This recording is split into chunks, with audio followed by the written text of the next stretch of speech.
Arkansas's certified most accurate forecast with Chief Meteorologist Keith Monahan. A lot to talk about, so let's get right to it. Number one, current radar loop for the past hour showing nothing going on over Arkansas. Certainly a good thing. Get a good night's sleep tonight because there is an awful lot of severe weather just off to our west. So after a good night's sleep tonight, things are likely going to ramp up rather quickly tomorrow. Now what we're going to show you is that hour-by-hour forecast of the radar.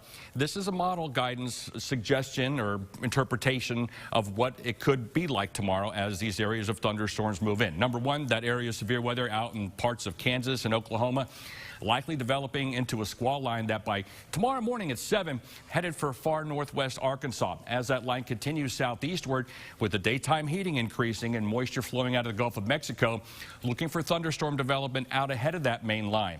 That's the area we'll need to be watching very carefully because if these thunderstorms develop ahead of the main line and are discrete, those are the ones that need to be monitored the closest for the potential for tornadoes. Within the line itself, there could be some brief spin-ups and some damaging winds, but again, things that develop out ahead of the main line would be the ones to watch most closely. By 11 o'clock in the morning, that line running from Mountain Home back toward the Mena area and arcing to the south and west over towards southeast Oklahoma. As we head toward about 3 o'clock, that's when it looks like Little Rock is going to be well within that area of strong to severe thunderstorms.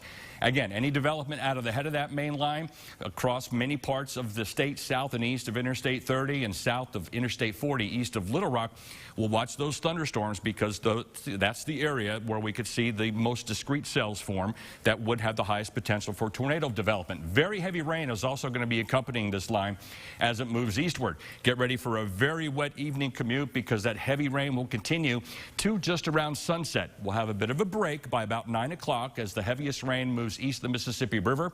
More thunderstorms developing by 9 o'clock Wednesday night across southwest Arkansas, and then another line of strong to severe thunderstorms moving through during the early morning hours on Thursday. So a wet Wednesday evening commute and a stormy Thursday morning commute. That activity moves east by about 3 o'clock in the afternoon, and we might see a few more thunderstorms late on Thursday as the main cold front begins to move through. Okay, back to the current time. We have mainly cloudy skies across the state.